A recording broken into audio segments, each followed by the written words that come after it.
Hey, it's John McCalmont along with Vice President Jeff Welch for another Bass Champs Doc Talk. And this one is all things Lake Fork because coming up on, it's coming up on, what's the day for that one, Jeff? It's 21st. the 21st, yeah. So it's next week. And the first thing we need to talk about is Monday, the lake goes off limits and there is no what? No Friday Jeff? practice this year, John. We've talked about it in previous podcasts to start out the season, but lake goes off limits. No fishing Monday through Friday, and No fishing Monday through Friday. So the lake's busy right now. You and I both have a lot of friends that have been out there practicing. You can practice all weekend. And people always ask, officially, when does the lake go off limits on Sunday Sunday? night, midnight. Sunday night at midnight. Of course, if you're on the lake at 11:59 on Sunday night, man, you're you're putting in the That's work. right. You're out working the rest of them. And we got Brooks Rodgers, who's going to join us here in just a few minutes. Brooks, is a legendary guide on Lake Fork. He's been fishing that lake since he was 6 years old. He knows it like the back. In fact, there's rumors that in Little Caney there are a few stumps that his name is carved into that only he's allowed to fish. We'll have to ask Yeah, him about absolutely. I think Brooks is going on like 29 years guiding. It's been a long that. Yeah, he's that. There are a few people that know the lake as well as he does. So it's going to be fun to talk to him about yeah. some strategies on Pick his the brain a tournament little coming up. about this week coming up. Yeah. But first, let's get a little housekeeping out of the way. We've got a lot of new things going on this year. And first and foremost, one thing that all of the anglers want to make sure that they're doing is taking advantage of sponsor incentives. And of course, our biggest sponsor incentive, and a lot of guys went out and bought Skeeter boats the last month, is the Skeeter bonus. Tell us the new Skeeter bonus breakdown again. I know we've talked about it earlier this it's year. good to go. It's good to go over this. We pride ourselves on big incentive bonuses at every event, and Skeeters is the biggest. It's $15,500 per event, and that's broke down 8-4-2-1 for any Skeeter boat that's 3 years or newer, warranty registered. Then we also have new this year, which that's 15,000 right there, 8,000, 4,000, 2,001. And then this year, just for something fun and for other Skeeter owners, if you have a boat outside that 3-year period, we're going to go through and find the highest finishing non-qualified Skeeter boat, and they're going to get $500. So that's cool. 15.5. And while we're on incentives, let's hit them. You got the Garmin Grand, get the Classic Grand, Sure Life bonus, Skeeter dealer bonuses. At the end of the day, basschamps.com, click on sponsors, click on incentives, take a look at it. If you qualify, make sure you let us know, but we make it real easy. It's not a bunch of paperwork, nothing like that. We figure it all out during weigh-in, and John does, and there's a lot of money. There's A lot of 20 money. grand in just those incentives alone, so it's pretty cool. Yeah, and read that page on Bass Champs really carefully. Every tournament we get the question about the Garmin bonus. And there's two Garmin trolling motor, correct? And then Garmin electronics, but it has to be all Garmin electronics. You can't mix and match on the Garmin electronic side. So if you want to win the complete Garmin Grand, you have a Garmin trolling motor and all a Garmin electronics and nothing else on the boat. If you just have the trolling motor and you got maybe one Garmin for forward facing and another brand for mapping or whatever you're doing, you'll get the 500 for the trolling motor, and somebody else will be real happy to have the 500 for having their boat decked out in Garmin. And of course, we're still running the Classic Buick GMC bonus. That is a big one. $1,000, highest finisher, brand new, or not even within 3 years again, from Classic Buick GMC. That is one that oftentimes gets down there a little bit, and guys are really happy that they went out and bought themselves a new truck. Like the car payment. It's awesome. And to talk about the elephant in the room, because I know you had a lot of conversations about this. I had a lot of conversations about this. There are people out there making podcasts about this, which is always fun to have huge open discussions about all of the things that we're trying. And that is the new side pod. And it's been called a lot of different things, and I love it. It's so awesome. My idea on that always was to have a deeper payback and have an opportunity for a deeper payback. And so there's no better. People have even done podcasts running the numbers on side pods. Well, there's no better person to run numbers on side pots than Jeff Welch. Well, this one's pretty straightforward, right? I mean, it's $100. It's optional, first off, because we've been at the boat shows and I've been hugged and kicked at the same time. So, a lot of people love it. I understand both sides of it. And here, remember, the one thing we start out is it's optional. But the bottom line, let's look at Lake Fork last year. We had roughly 200. Yeah, we had we had 216 teams. So last my math, year, I'm going to right? round in my head. Let's just call that 220. So All right. all right, let's say if 25% get in, which is 50, let's say 55 teams, that's $5,500. Yeah, so that would be, it pays 1 in 5. So there's 5 places paying over 25 or paying $5,500. But let's look at, let's say half. I think that's a good number. Let's say half get in it. At that point, you're at 110 teams, so you're at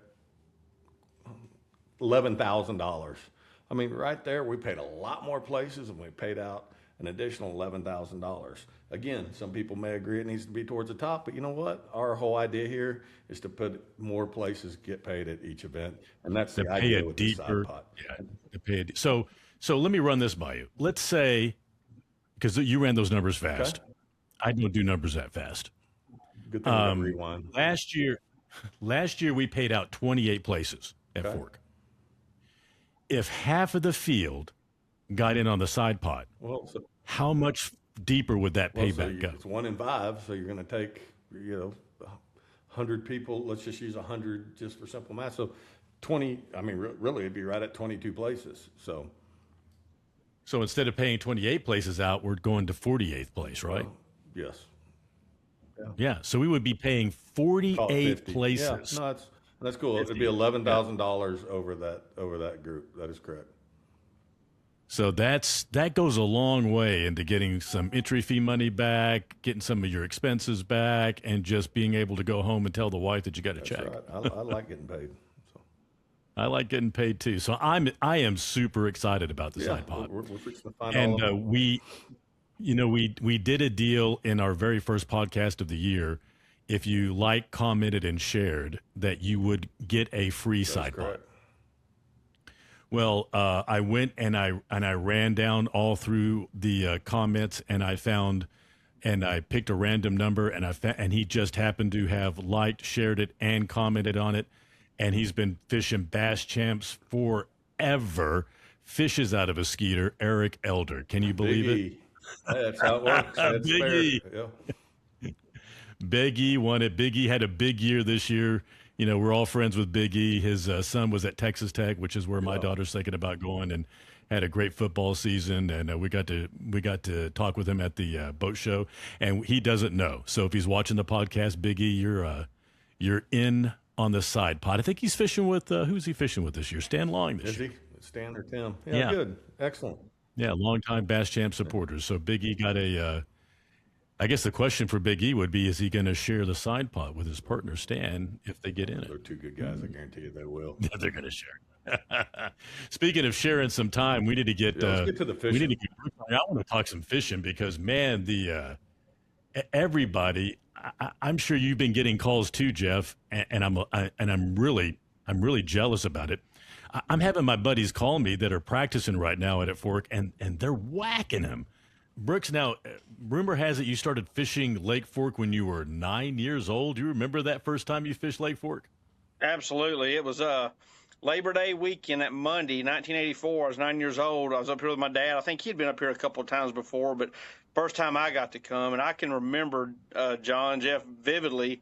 We put out the Minnebucket or Oak Ridge, one or the other, and you could look across that west bank over there, and you couldn't even see the shoreline. All the when they say a flooded forest, it was a flooded forest, and trees still standing, all the horizontal limbs still intact, and it was just an absolute jungle. Fishing was amazing. Back in those days, you caught a lot of small ones, but, Mark Stevenson caught Ethel in 86, and I think prior to Ethel, there had been 2 13s caught, and then everything just changed. The bigger fish started showing up. The lake had got to that right age for the bigger ones to have grown to 10 pounds plus, started having more 10-pounders, and man, the lake just changed. The whole economy around here changed at that point. And then Lake Fork was on the map from that point forward. Yeah, I think the first time I fished it was 86. And then when I went to college in East Texas State University, I had my boat over at Pope's Landing and I Oh did yeah, part-time guiding out of there to make extra money so I could I sure. could get through college. And that's back and of course, Jeff, you remember these days, that's back when you didn't have to have a boat chip well, of course none of that existed back then. But I mean the trees were in such great shape. You could just run all the creek channels and Yeah, the boat if you didn't see lanes it, it wasn't there. Those were yeah. good days. Right. Yeah. So when was the last time you were on the lake, Brooks? 3 hours ago, 4 hours ago. Oh, so this is going to Yes, be sir. a real Boat. update. Right. Well, I fished this morning I got off the lake about 1 o'clock, I guess. very nice. Well, we've been Jeff and I both, have been getting phone call after phone call and after phone call about how good the lake's fishing. Let's hear it from your mouth. You've been out there fishing a lot. How do you think the lake is shaping up for our tournament next weekend? First off, the lake's about 3 feet low, so everybody be careful where you're running. A lot of things are exposed now, some of the tree lines and things like that. So, but just be cautious of where you're running with the lake being low. You know, this time of year, weather is everything. And the long range forecast, we got a bunch of rain coming potentially this coming Saturday. But after we get past that, the temperatures look to be 60s and 70s above average. So if that stays true, I mean, there could be a lot of spawning fish. I don't know. I mean, and it could be more pre-spawn, but there's going to be a lot of things going on. I mean, unless we get a lot of rain this coming weekend where the creeks just get super muddy, unless something like that happens, there's going to be fish caught in the banks of the creeks, traditional pre-spawn methods, square bills, spinnerbaits, chatterbaits, that type of stuff, flipping stumps on the creek, all that kind of stuff will be productive. But then there'll also be some fish out too. There'll be some fish to be caught on the tree lines, on the lower end of the lake with a jerk bait, crankbaits that run 6 to 8 foot deep, that type of stuff. Maybe a shaky head type setup on where creek channels swing against tree lines, or where a long tapering point meets a tree line. Those are classic pre-spawn areas, especially when fork is at this level. So, but there'll be guys catch them all. As long as we have stable weather, they'll catch them every which way. Yeah, I mean, that lake's going to be fishing a whole lot of different patterns. I was just looking up our last year's stats. Drew Sloan and Nolan Jackson won it last year. Of course, they had a 1277. Yeah, I mean, that's cover a lot of ground with that. cover a lot of ground with that. They caught that on a rattle trap. Yeah. Generally speaking, if you're going for 5 unders for a win, you're going to have close to 10 pounds. 997 last year was our largest 5 fish of just all unders, and it took basically 8 pounds to get a check, it's just pretty standard. Wouldn't you say, Jeff, on fork? Yeah, no, that's Not that many places. some years a little higher. I mean, like Brooks said, if the weather works out in our favor all week, like it looks like, who knows? But right now it looks, that number's going to bump up a little. So is that the 997. I mean, last year, you think about that, there were a lot of there were people telling us before that tournament last year, Brooks, that we weren't going to have enough fish caught to give out all the checks with 225 boats. And I get it. They didn't bite on Friday, but on Saturday, this more than anything, you're a guide there. They caught the living heck out of them on Saturday. I mean, they bit, and we had a handful of overs, almost a share lunker there. And but yeah, I think that weather's gonna, it always And plays. Brooks, would you agree? I mean, this is kind of the consistency I've been hearing, from a lot of people fishing fork. I mean, the lake is. I mean, Skeeter Owners Tournament last year, we had more overs than any other Skeeter Owners Tournament in history. The lake is it's just fishing good right now, isn't it? It is. Last year and this year, so far this year has been the better than 2023, 24. We had several low water years where we did not have as good a survival rate of our fry, and then we've had several years, the past 2 or 3, where we had full lake levels, and it's all about habitat and it's all about fry survival. So we've had some better, I guess the proper term is recruitments. We've had more fish coming to the system because we've had full lakes during the spring in the recent years. So that's been the biggest help. Last year we had a little bit more moss in the lake, a lot more coontail than hydrilla, but we had a lot more grass in areas. Now this year we don't have as much with the lake being 3 foot low. This time last year it was either right at full or maybe a touch below, so we don't have as much moss on Lake this at the moment. But yeah, I just think we've just had some better spawns in recent springs. So if you're, I'm getting some reports. I think you had some too, Jeff, of water temperatures already in the mid 50s in some areas. Especially on the back of the big spawning flats and stuff. Are you seeing the same thing, Brooks? Correct. I stayed in the back of 2 creeks today and fished with one gentleman. We fished about 5 hours, 5.5 hours. I think we caught 12. Started off at 54. When I left out of an area, it was 56, and it was starting to rise. I mean, we got to the lake when it was really starting to rise. With that sun up.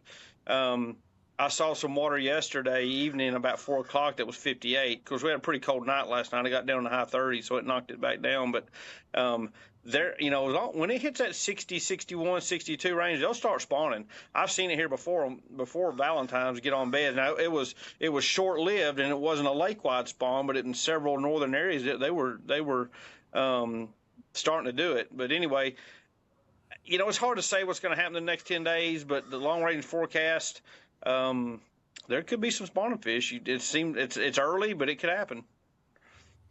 Yeah, I've seen it happen on fork super early as well.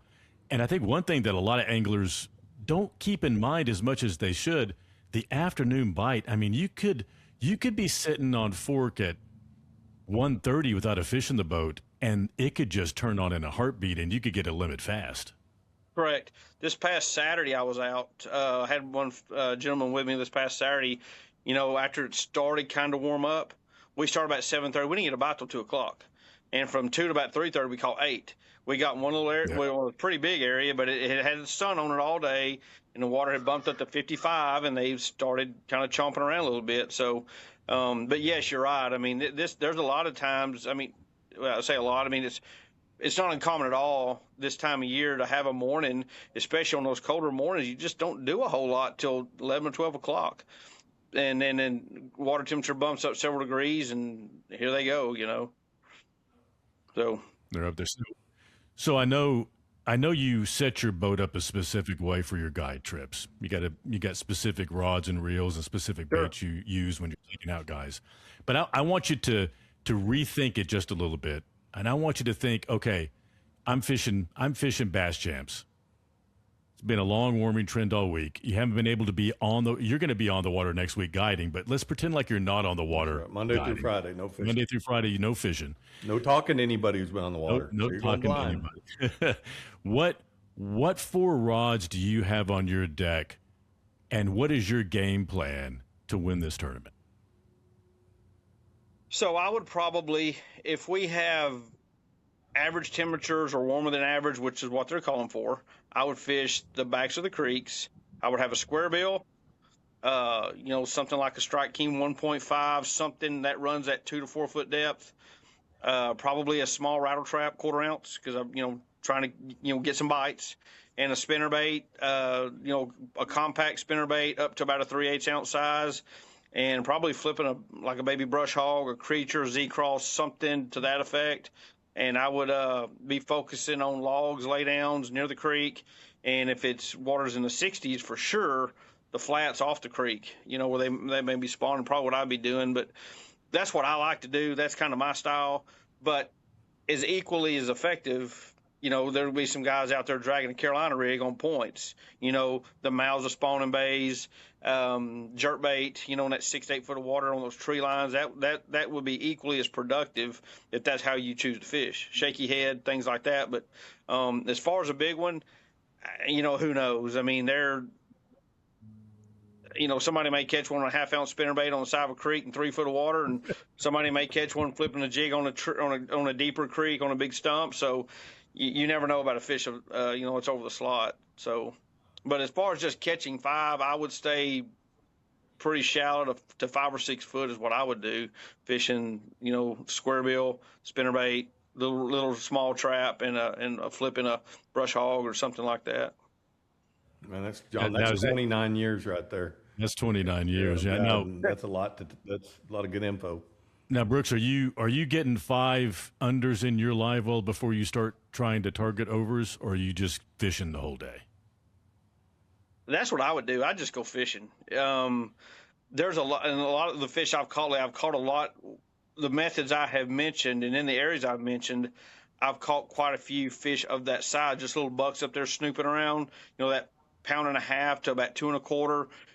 Some of the areas I've been fishing, you'll catch 3 of those, and you're like, dead gum. Then the next fish is a 5-pounder, and she's just busting with eggs. So there is a lot of fish, little bucks up there, in that type of water at the moment. See, I've got this crazy, of course, we all know I'm crazy, but I got this crazy theory on Fork. I truly believe those buck bass move up earlier on Fork than other lakes because there's so many of them. And there's so much competition up there for them, to get a nice bed, to make up that nice bed so they can attract a good looking female. That I just think that they move up earlier than they do in other places. Well, I like Maybe your theory. true. Yeah. I don't get to fish anywhere else anymore. But yeah, maybe so. Yeah. All right. So I got to squash a couple of rumors, Brooks, that I've heard about you. Uh-oh. First rumor is that there are 3 stumps in Little Caney that has your name carved in it that only you're allowed to fish. Is there any truth to that at all? The answer is no. Let me say this. Speaking of Little Caney, there is not a boat lane in Little Caney. There was never a boat lane in Little Caney. Now there is somewhat of a clearing if the lake is full pull. If you come into Little Caney from the main lake, when you get past that first power line, past Northwest Bay, that big point on the left is kind of deep. There are about 3 widowmakers in there right now. Do not run through there. That is not wise. You may run through there 30 times and not hit one. And then you get 2 foot one way or the other the next run, and you're going to lose it. Just a FYI. That's good info. Well, that leads me to my next question. The next rumor is that the lake so well, Brooks, you don't have a map chip card in your graph. You just run it from memory. Yes, sir. That is true. A lot of that is just, I don't know that I'm smart enough to understand all that technology. I had trouble with my phone logging into this, so That's a good point. yeah. But that is true. The negative side of that is so many of my landmarks I had all these years are now fallen in, so I've got to be pretty cautious these days where I run. So, you're growing up on the lake and you saw it all like it was. You had your landmarks, you lined up here, lined up there, and you took off. But you got to be careful these days. So, yeah, well, especially when it's 3 foot low, because a lot of those big trees, they're just right under the surface of the water now. You're not going to see them. And another thing too, this lake was stage filled, and so some of those trees rotted off during the first and second stages. And there are some marked lanes, especially mid-lake, where there are some. Now, it's not quite low enough yet, but if it ever gets to that 6 to 7 foot mark, there are some trees that fell off in those first stages that are in boat lanes. But we're high enough now that you don't really have to worry about that. But if it drops another 3 feet, yeah, you do, and especially that mid-lake area. When I say mid-lake, I'm talking about from say Dale to 515 West, that section of the lake. Right. Yeah. Popular section. Well, hopefully we get some rain. It has been dry, and we're still way more fortunate in North Texas, only talking a couple feet low here and there. I mean, we've got a lot of lakes we visit that are well over 10 feet down to 70 and 80 feet. So, but no, Wow. we need some liquid. Yes, sir. I wouldn't mind some this weekend leading up to the tournament. Not so much that it blows all the creeks out, but I'm always for throwing a curveball and leveling the playing field, especially 5 days off limits. That's why I like that question you asked, John. I mean, what are you going to do? What are you going to have tied on? What are you, Brooks, we all want to win, but more importantly, we want to 100%. check. So, yeah. But I've always, I have been a big, the longer I've fished, I've become an advocate of stick to your strengths. Do what you do.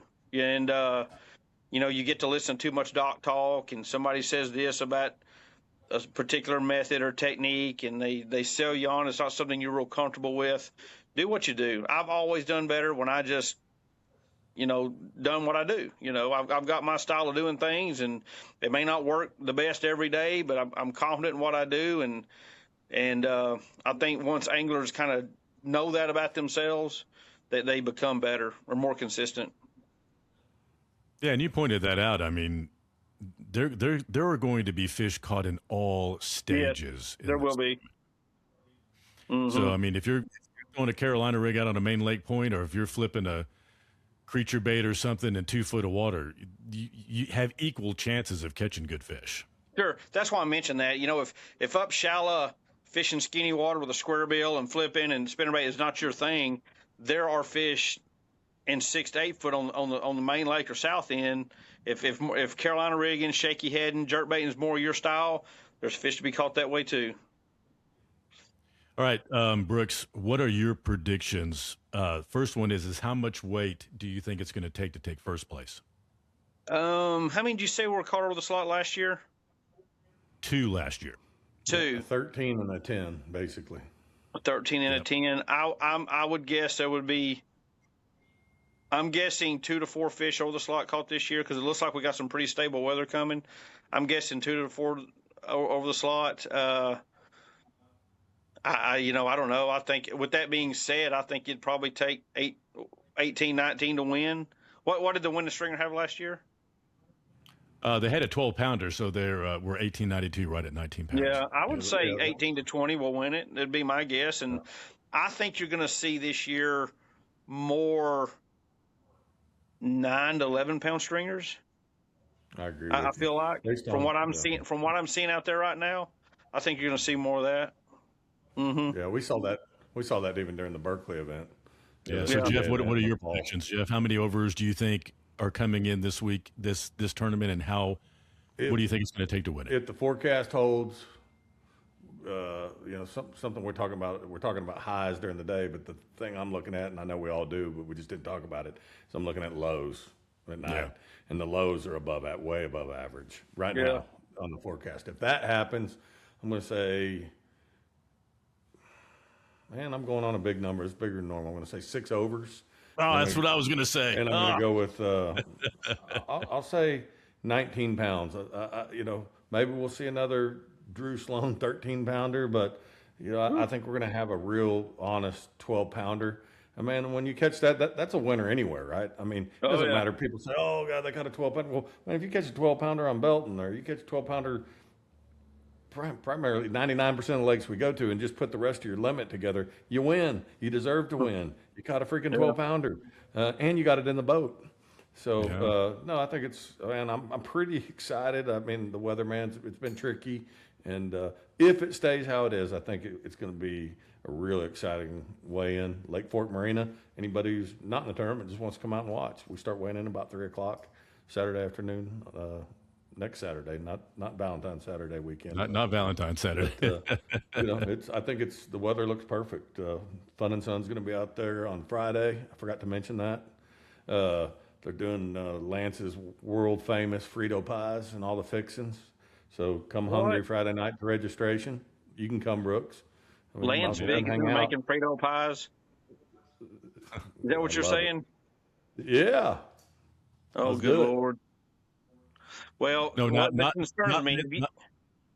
Lance Vick, the guy. Lance from. Oh, sorry, Lance from Fun and Son. Oh, they're talking about Lance Vick. I was like, no, that's the Frito pie. Lance Vick's that would be way too unhealthy for his deal. He would never have that. That'd be. See, last time I looked up Lance Vick, he and his wife.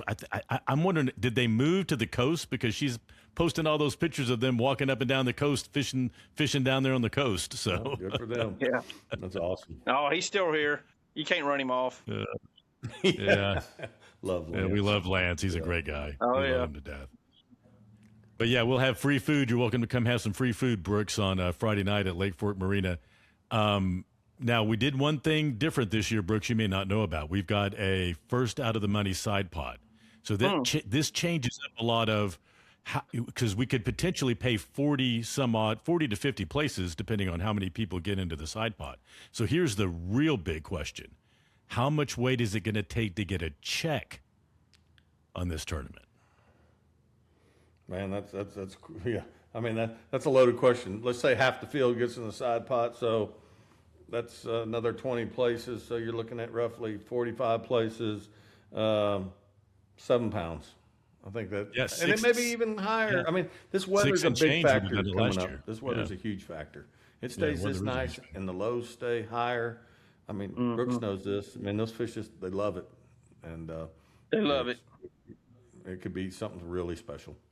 Could be something. Brooks, man, we so much appreciate you spending a little time with us and giving Sure. us really firsthand information since you were on the water today. Yeah, Thank you for inviting I'm me. in agreement. Yeah, I'm in agreement thank with you. you and Jeff. I think if this weather holds up, we are going to be surprised at the amount of fish that come in, the amount of overs that come in, because we all know the caliber of fishermen fishing this tournament. They're out there to win. It could be very, very surprising. Yep, looking forward to it. Indeed. Let's hope that weather stays close to what it's forecasted. I'll take just close. I think we'll have a real special weigh-in.